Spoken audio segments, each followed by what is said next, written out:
Okay.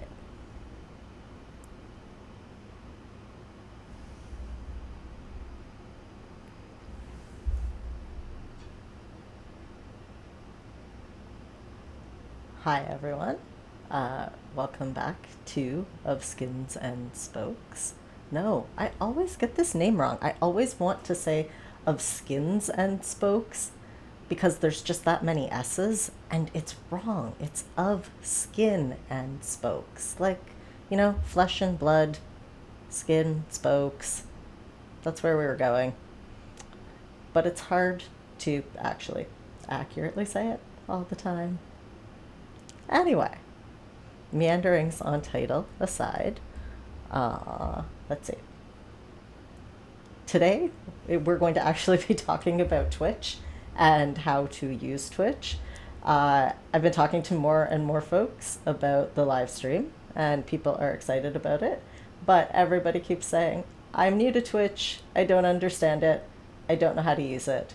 So, for mostly today, we're going to be talking about Twitch and the live stream and how we can use Twitch to have some pretty cool conversations in the disability community.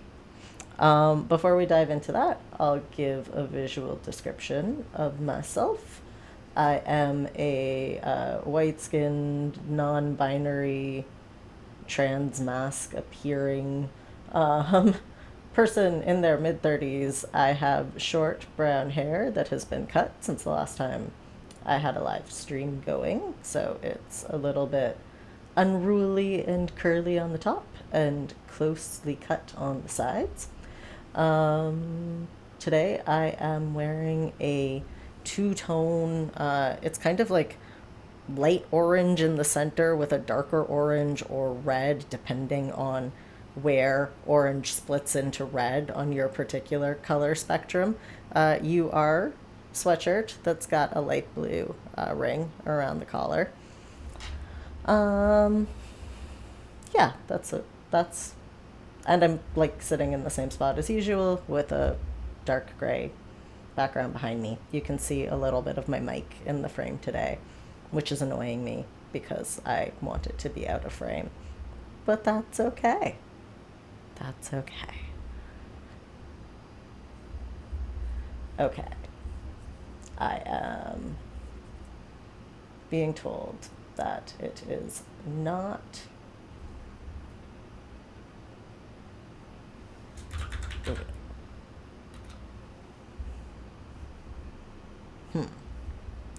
Let me check on Twitch and see what's going on.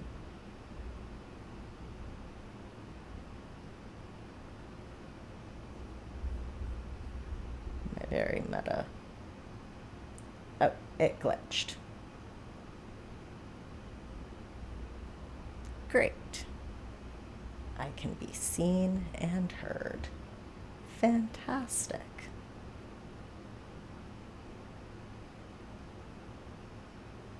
All right. I will not ask my internet to do all of the things so that I can watch the stream, be on the stream, and all of those things at the same time.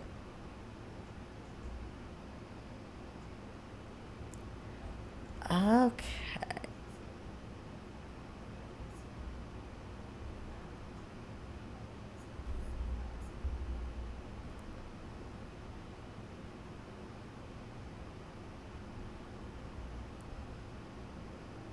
Okay. Are the captions working now?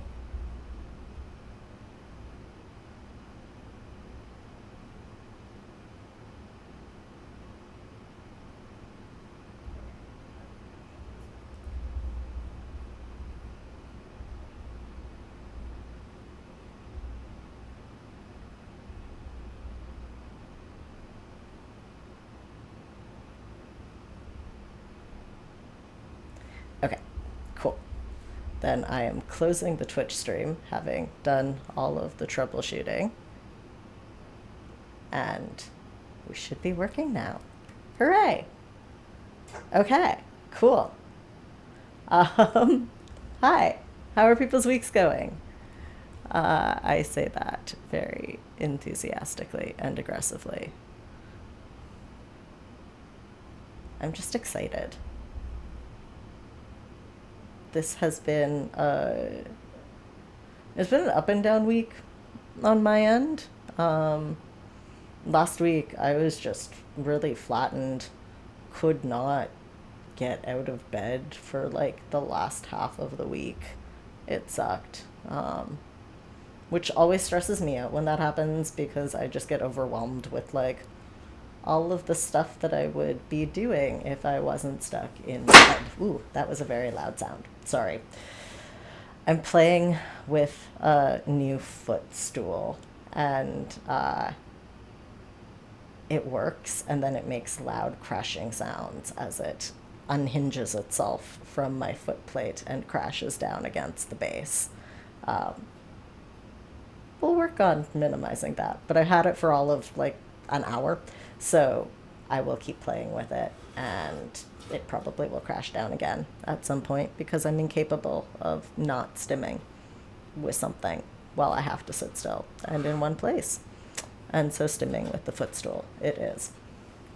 I'm getting off. No, I'm not that off topic. I was talking about my week and how it was. Yeah, so spent like a lot of the end of last week just being stressed about everything that wasn't getting done. But the beginning of this week has gone really, really well. On Monday, we got to film a promo video for one of my projects. If you're in the wheelchair dance community, the project is called Pushmakers, and there's going to be a promo video out talking about what all we've been up to for the last several months as a guest curatorship with dance makers and what we're hoping to do in Canada's wheelchair dance community. So keep an eye out for that. Instagram is where you'll see that first, most likely. We need some time to edit it, so probably like 3 weeks or so, and we'll start to see promo. That's my guess from where we're at. Yeah, and then the last couple of days have just been like good days. So I was very excited that I am finally well enough to make a Wednesday night stream these last few weeks. It's just been like 2 streams a week. Is that something that's really going to be possible? But I think it will be. And I'm excited because I have also decided that we're going to do different things on different days of the week, which we'll get to once I finish explaining about Twitch and how it's all going to work, because it will make more sense after that explanation rather than me just diving into it. All right, so unless anyone wants to tell me about their week, which would be fun, I will just dive in to actually talking about Twitch and how Twitch works and how Twitch can work for us to have some pretty cool conversations about disability things together. All right. So the first thing to know about Twitch is that because it's broadcasting live, everything is on a bit of a delay. I'll say something, it'll take some time for folks to hear it, and then it will take more time for me to see it if folks are typing something back to me, because they'll keep talking before they manage to get their comment out. So that's the like trickiest thing to navigate about having a conversation in real time in Twitch, is that there's a little bit of a lag. And so we'll probably have a lot of times where I'll like jump into something, see a comment come up, and then go back and respond to the comment because I want to make sure that people's questions are answered along the way and that it's a conversation along the way as well. I'll try not to do it like mid-sentence, and I'll try and finish my point before I interrupt myself, but I'm really good at interrupting myself, so there's no promises there. But like, please do use the chat to have a real-time conversation. That's what it's there for. I think that's one of the fun things about Twitch, is that like it makes participating more fun in a live stream um, than other, like, you get like little, like, the longer you watch, you get little points to spend in the channel, and like eventually I will do things with that, and people will be able to use their points to do things uh, in the channel. And like things like that. Like, I like the idea of it being a like rewarding thing to participate and to be a part of the conversation. Um, yeah, and for me, I really like the idea of it being mediated through like a single person. I find that really often in like groups of disabled people in digital space, there really is a need to have a single person be a mediator for these conversations, and to mediate and make sure that like everybody's access needs are met in that like moment of exchange.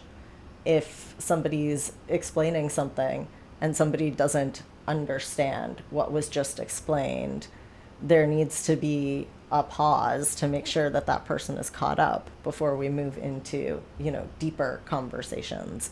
And so it slows us down to the pace that like we're all at, to be able to have conversations together by putting things into a single medium.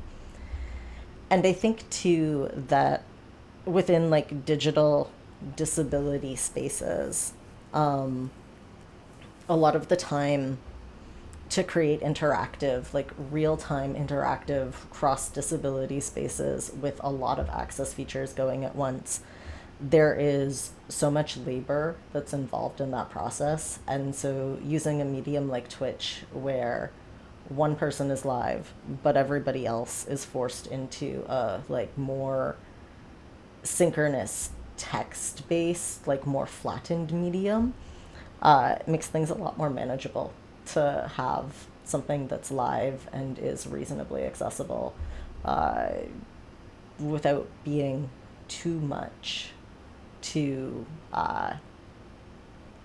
what's the like to mod like too much labor to moderate. Right now, a big part of the problem is that it is very expensive to uh, no, this is not what I'm trying to do. This is what I'm trying to do. See, this is what happens. I get distracted. I interrupt myself. The captions are not working. We will turn them off and turn them back on again.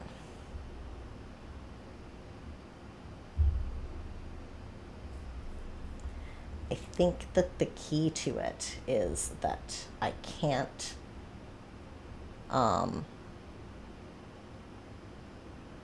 take my browser off of that page, or else it stops working.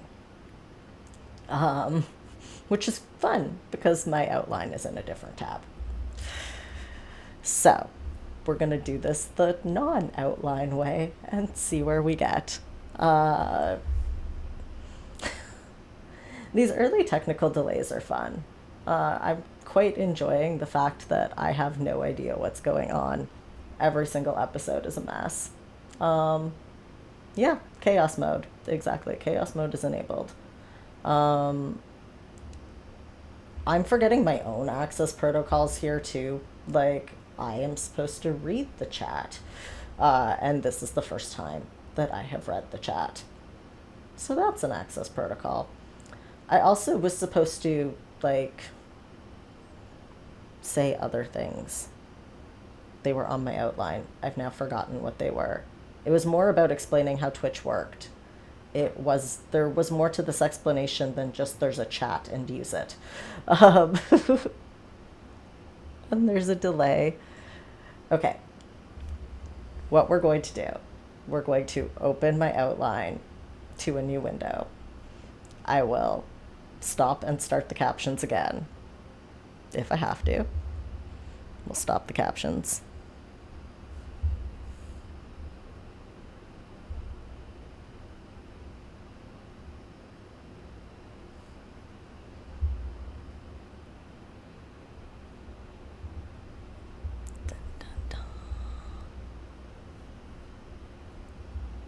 we will start the captions. The captions have been restarted. Excellent. Oh, see, now that I have my outline, I can laugh because the thing that is on my outline that was like the thing that I needed to say was, tell me in the chat if something isn't working. If you message me on a different channel or platform, I'm generally not paying attention to it because I have to keep so many different windows open to make all of the features of this thing run, and so that I'm not just sitting here trying to remember what I was trying to say the whole time. Uh, so I can only, I have three screens running, and I still could probably use one more to be able to follow with people messaging me on other platforms and other ways to tell me that something isn't working on the stream. So please, in the chat here, when things are not working. I can fix them if I know that they're not working. I can't fix them if I don't know. There's only so many things that I can monitor from watching what I see. So please tell me if something is not working. Don't be shy, and don't assume that it's just you who's having a problem, because chances are good that you all are very introverted and like people who are prone to assume that it is just you when it is me having absolutely no idea what is happening that is causing things to go wrong. In the chat, we've got yay craptions that are honestly reasonable. Woo. Yeah, they are actually honestly reasonable for auto captions. One day we will have flawless auto captions. That's the dream. That's the dream.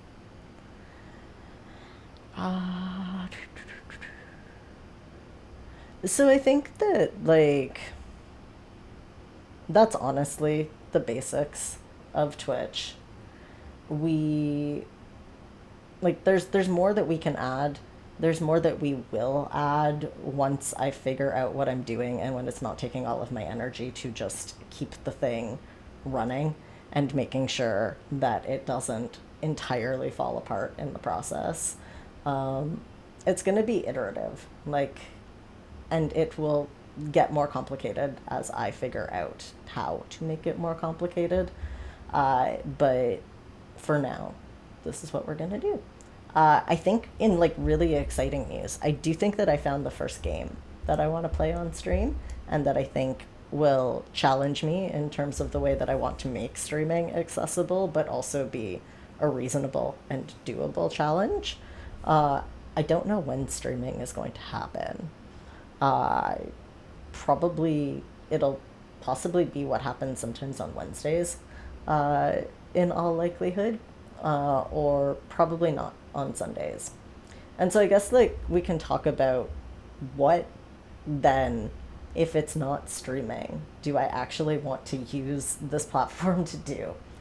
And that's really to have conversations in the disability community in this like public and open manner where people can come in and be a part of our conversations and where we can talk as a community of disabled people about things that we're experiencing. And like really, especially for the folks who I know who I'm dragging to watching this thing, like we're all from different places in the world. We all have really different structural systems that we're functioning under, and yet the things that we experience are so similar no matter where we are and regardless of the specifics. And I think for me, that's a really, really important thing for us to have conversations about. I think that so often in the disability community, we get really hung up on like, I had this bad experience with this provider and it sucked.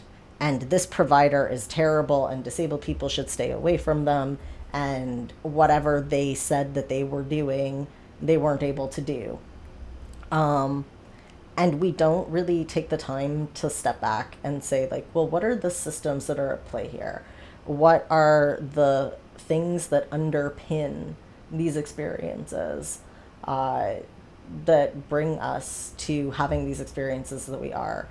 My philosophy in my consulting work is that I will never name an organization that I've had a bad experience with.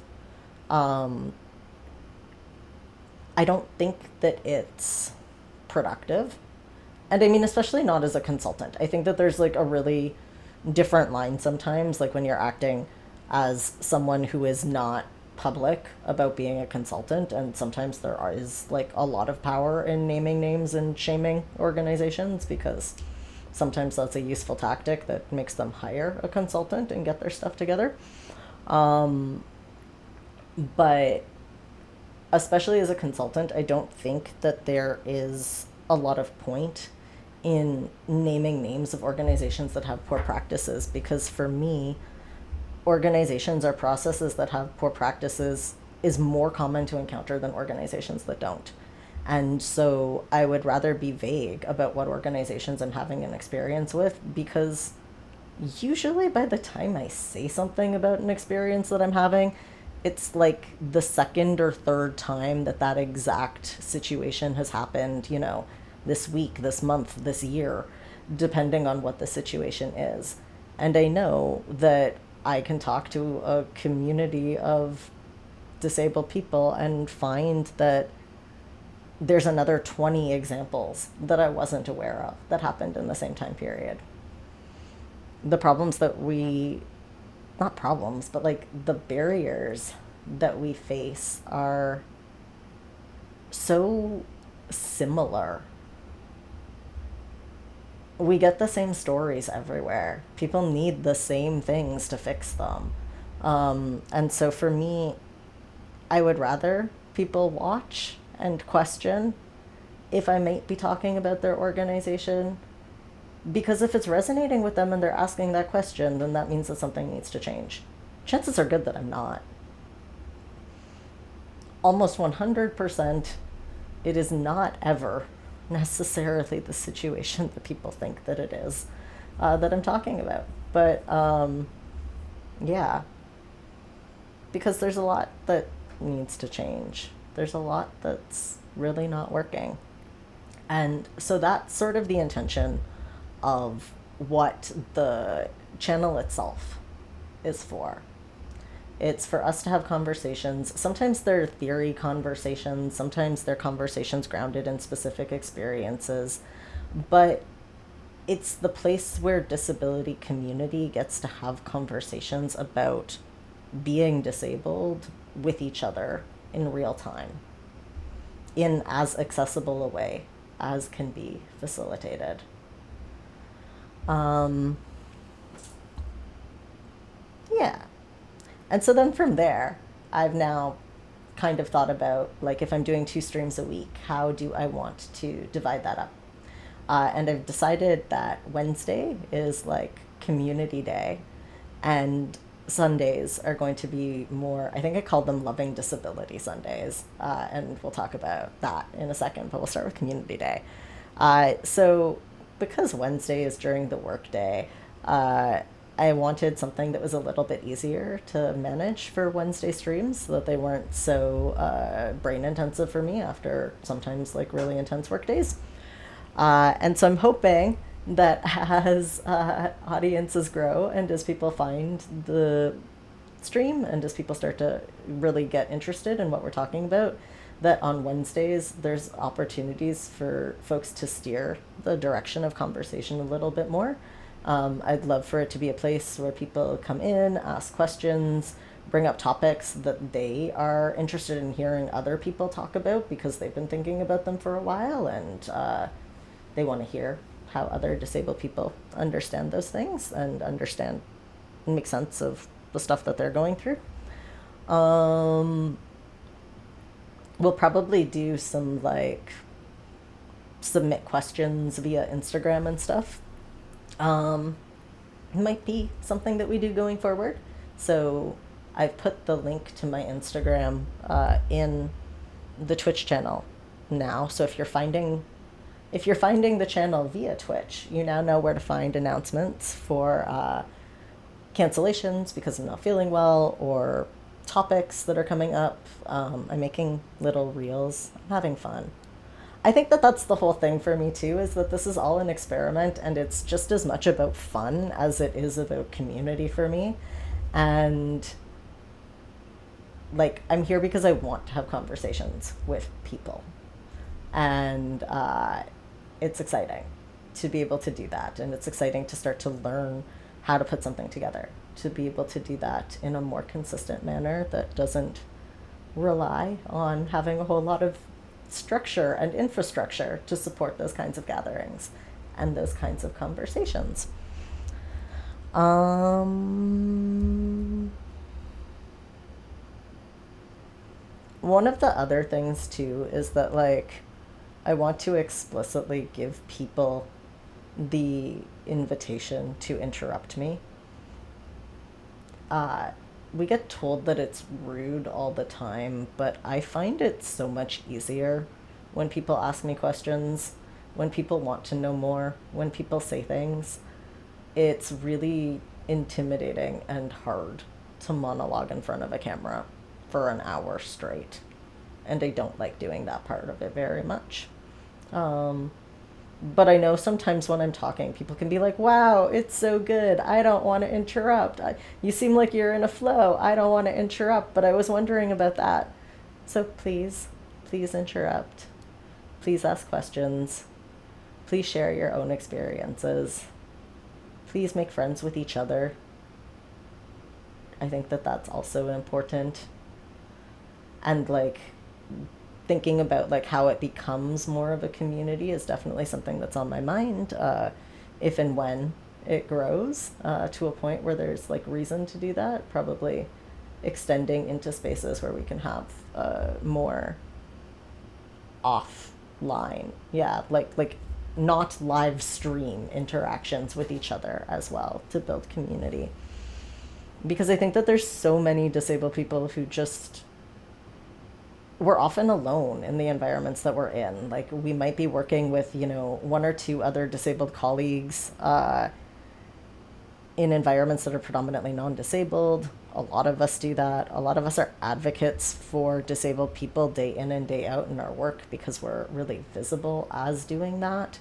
Um, but we don't have a space to like come back to at the end of the day where we can just kind of like relax and chill and know that people get it.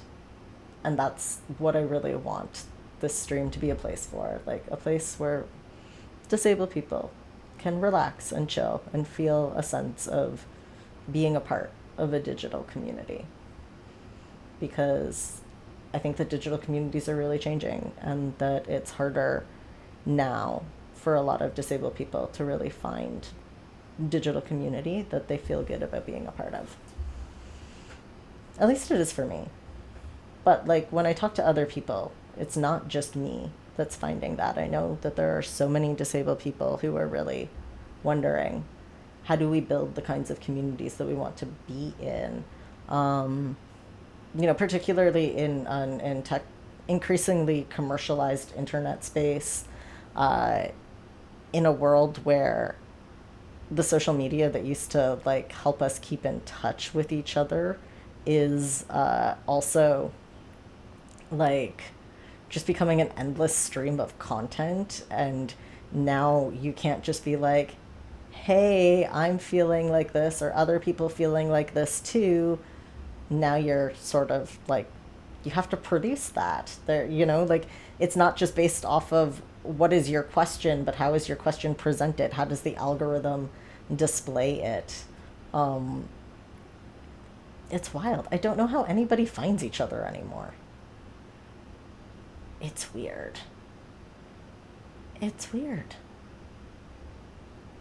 Maybe this is a very like disabled millennial feeling, but I find it very strange and disconcerting the ways that like community has shifted on the internet and the like increasing commercialization of digital spaces.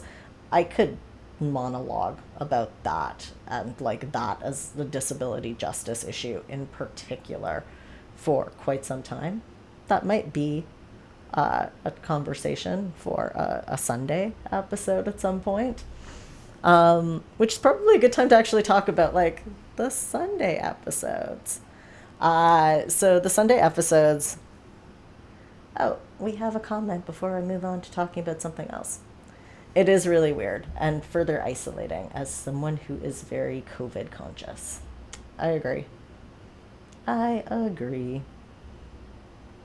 And like with the rest of the world now having moved on from COVID, it's made digital spaces like I think that that's the thing that like became really noticeable is like when we were all in digital space and there was this like digital space equity, um we got used to being able to like see the lives of our communities online.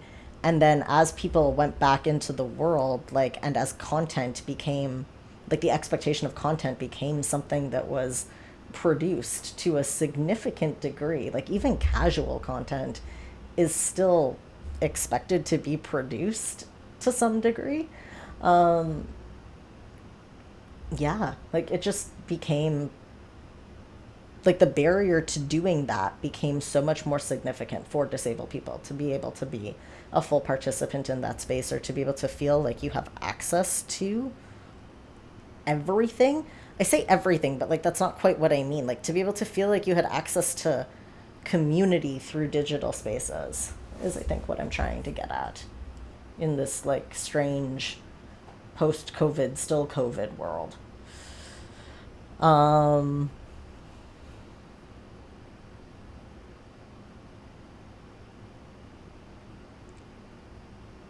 yeah, right. So I was going to talk about Sundays. So, loving disability Sundays are meant to be like a little bit provocative. They're really meant to be me talking about a particular issue in the disability community from the perspective of like, hey, if we really like love and accept ourselves as disabled people, what are the implications of that? And I think that that's a really subversive question to ask. You when you like type into a search engine loving disability, nothing shows up. Like disability love is not something that is in our common like parlance when we talk about it. The closest that we really have to that is Alice Wong, Mia Mingus, and Sandy Ho's "Access is Love" slogan. And access is love, yes, but like you can't see access as an act of love unless you have decided to love disability and disabled people. Um,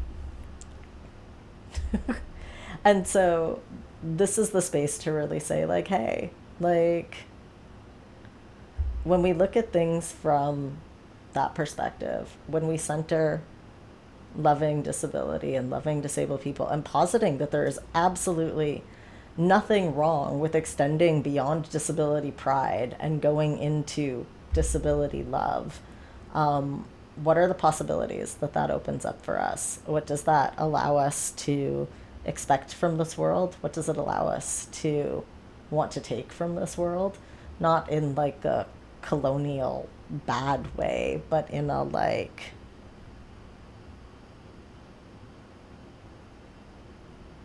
how do I explain it? In a like when someone asks you like what do you want to take from this world? What do you want the thing to like be that is yours in this world?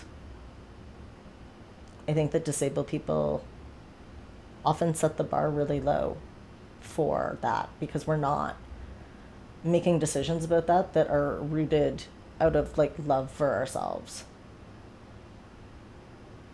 I think that so often we have so deeply internalized all of the messages that we get about us being too much and asking for too much and too demanding and too angry and never satisfied, that we never get to ask ourselves, what is respectful engagement with the disability community? Like, what is actually including us? What actually means that disabled people belong in a space? What is the operational definition of that? Um,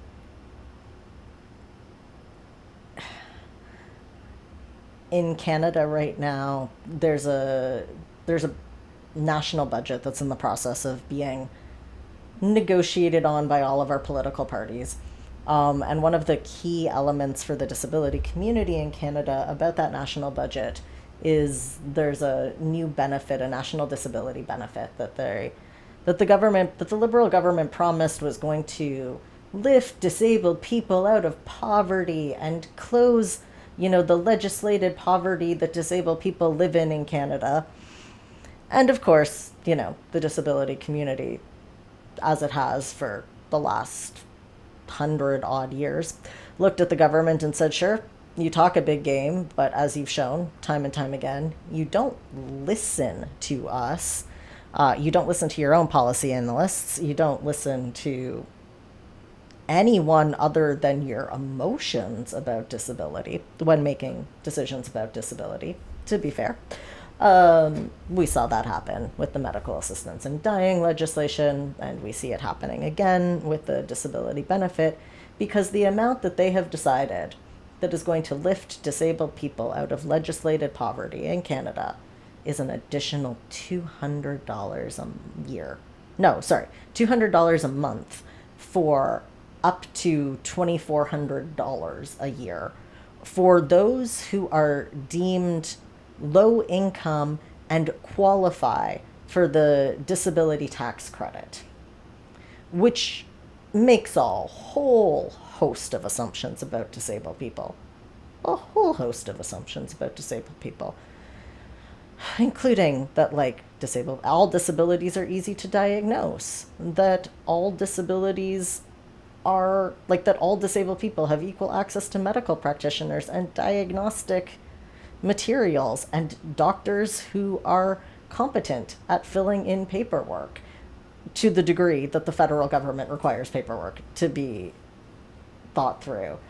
We've got a comment of laughs in doesn't use the phone. Yup, that too. Why am I talking about this? Because my whole point in all of this is that, like, so everybody now, all of the political groups in response in Canada are asking for the politicians to raise the benefit to ensure that everyone would meet the federal, like in Canada, we have like a low income cutoff, or like a low income standard. In other places, they'll call it the poverty line, but every country defines what that is and how it's measured in a different way. In Canada, I can't remember exactly how we classify it, but essentially the idea of the poverty line. They want the disability benefit to bring disabled people up to the poverty line. And I can't understand why that's a popular opinion. Like, if we want to lift disabled people out of poverty, raising a benefit to the poverty, to the barest measure of being in poverty, makes no sense to me. Why is this not, why are our politicians and our disability organizations not advocating for a disability benefit that is legislated to the median income in Canada? Like, median income. for a group of people that we know face thousands of dollars a year in additional medical expenses. And then in comments, well, and even just raising it to there will leave disabled people in poverty because they're not accounting for the crip tax, which is exactly my point, right? Like, poverty when you're disabled is not just financial poverty. When we measure what is poverty in any country, we're measuring what is poverty for people who do not have additional unforeseen medically necessary expenses. And when I say medically necessary expenses, it's important to talk about, like, there are some things that, for example, Canada's in the process of instituting a pharmacare program. And National Pharmacare absolutely will support some disabled people with some of their disability related expenses. But I'm talking about that for most disabilities, there's a laundry list of things that disabled people need that non disabled people never have to think about. That, of course, then because they're specialty items, cost like 2 to 10 times the cost of a non adapted item. You look at the cost of an electric bike attachment for a wheelchair versus an electric bike attachment or just an electric bike. Like, let's just go with an electric bike. An electric bike runs you about $2,000 for a mid-range electric bike. An electric bike attachment for a wheelchair is $6,000. But, manual wheelchair users absolutely can self-propel in minus 10 degrees outside when their push rims are metal and touching metal, even with gloves, that is freezing in freezing cold weather. It gets really hard and painful really quickly, especially if you have sensitive hands. In the chat, there's also but especially for the expensive meds, there is so much gatekeeping.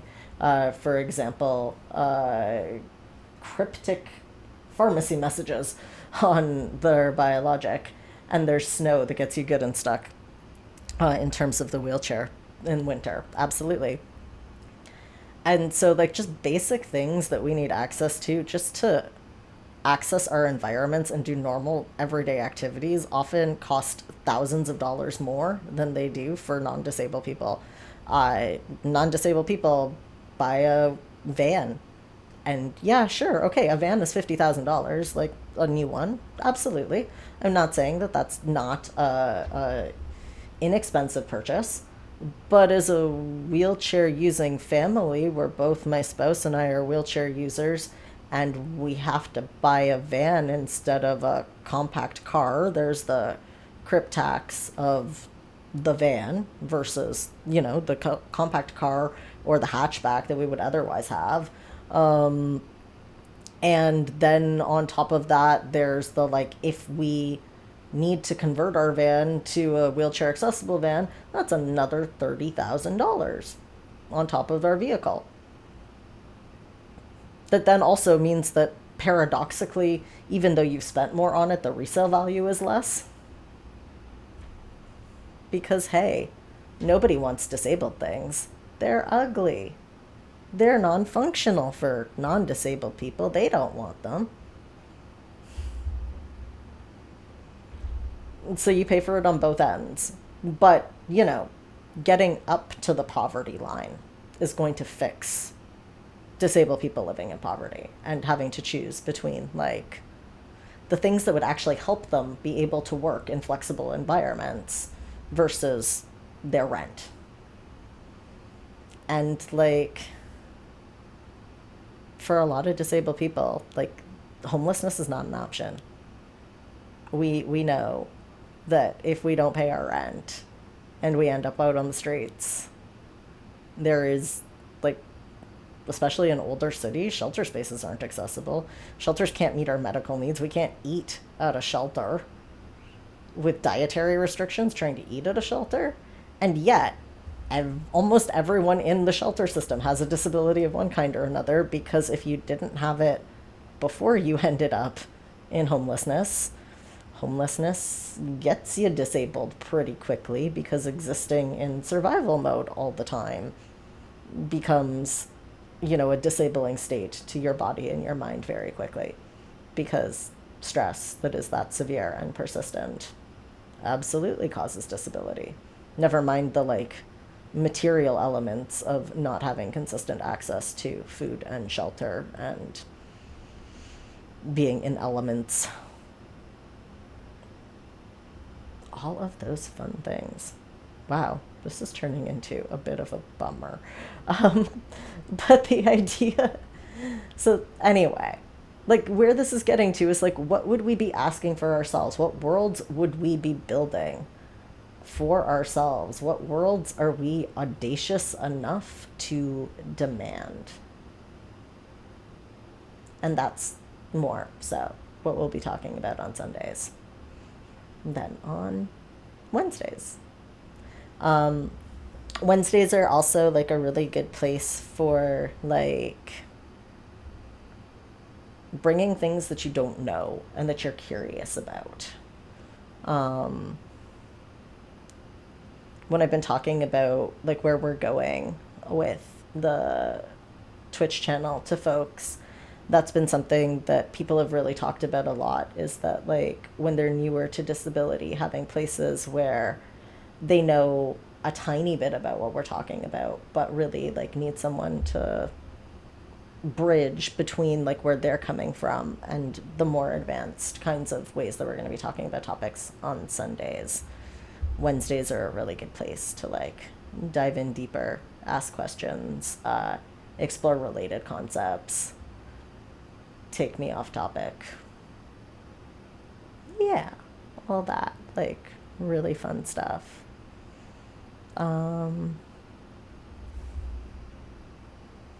Yeah, and just overall, I really think that this is a good place for starting to have a community held conversation about what are basic access practices that let us communicate together in real time with some mediation, some moderation. It's not going to be perfect, but we're making it not imperfect to keep the access load manageable, and so that we can have more frequent conversations, and trying to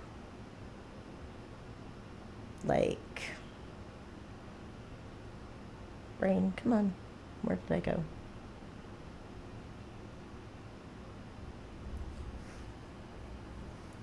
Trying to find a way that we can have all of that together, in a way where we're developing it together, in a way where we're all able, this is what I was trying to say, in a place and in a way where it's not going to be perfect for anyone. It's certainly centered around what I need to hold space, because as a hard of hearing person, I quite enjoy the power of being the only one who's allowed to talk, and that I can absolutely understand what everybody else is saying, because they're saying it in the medium that I can understand best. So I like that. I like that power. I'm not gonna lie. But that even though it's not perfect, and it's, I absolutely acknowledge that auto captions are not perfect. I absolutely acknowledge that I am a pretty fallible audio describer, and certainly am not great at following a train of thought coherently for an hour. But that's okay. We're not going to uphold neurotypical expectations on my exceptionally neurospicy brain. Especially not at the end of a workday. No, not happening. There is no way. Yeah. So it's imperfect and it's a work in progress and it's, constantly being iterated with. But I think that there's a lot of potential here. And I think that there's a lot of really good conversations to be had. And now we have more ADHD uh, snowballing. It's a good thing it isn't a train of thought because it would have crashed. It's more like a river and it just goes places. Yeah. So, we'll get on a little riverboat. We'll take a trip down the river, maybe find the lake or the ocean eventually. Who knows? What is the ocean in this metaphor? A world founded on principles of the inherent humanity of every living person? Sure. Why not? Think that if we're going to dream big, might as well go there.